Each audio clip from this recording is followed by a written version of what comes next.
Chapter 3 focuses on observing for child perspective.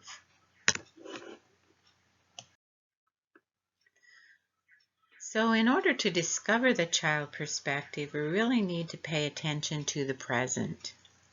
If you have a child of 2 or 3, or you can borrow one, let her give you lessons in looking. It takes just a few minutes. Ask the child to come from the front of the house to the back and closely observe her small journey.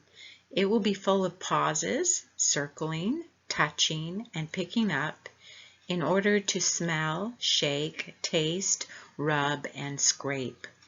The child's eyes won't leave the ground, and every piece of paper, every scrap, every object along the way will be a new discovery. It does not matter if this is new territory, the same house, the same rug and chair. It doesn't matter. To the child, the journey of this particular day, with its special light and sound, has never been made before. So the child treats the situation with the open curiosity and the attention that it deserves. Karina Kent and Jan Stewart.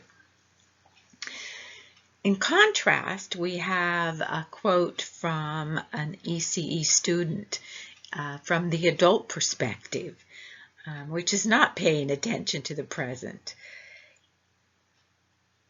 I go about my daily life rather quickly.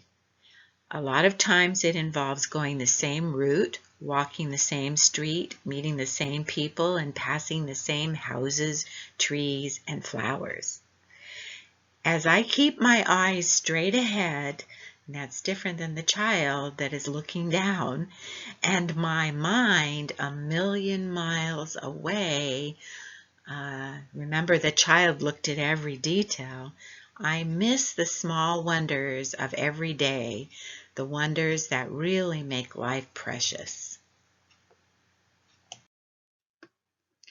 So because of the way children approach the world, they really are scientists.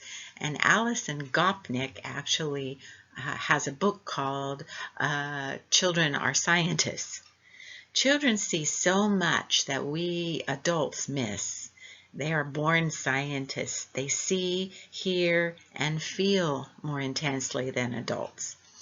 And our job is to notice things they're paying attention to and how they're reacting because they're paying attention.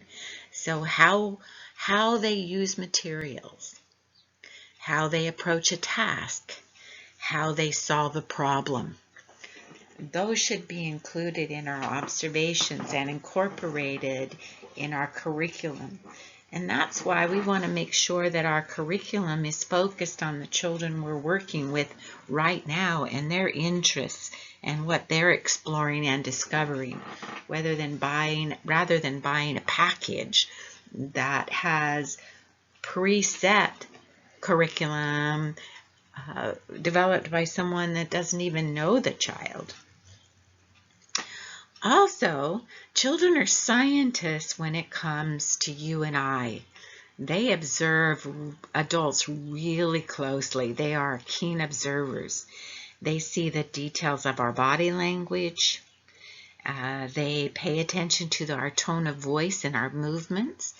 And young children in particular can discern information about us just by our pheromone smells. Because they're young. Remember, an infant can tell the difference between their mother's nursing pad and another woman's nursing pad. So we want to make sure that we're giving them appropriate information and we have the right perspective. Do our faces show delight or judgment?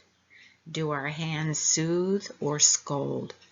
Do our voices talk together with the children or demand silence?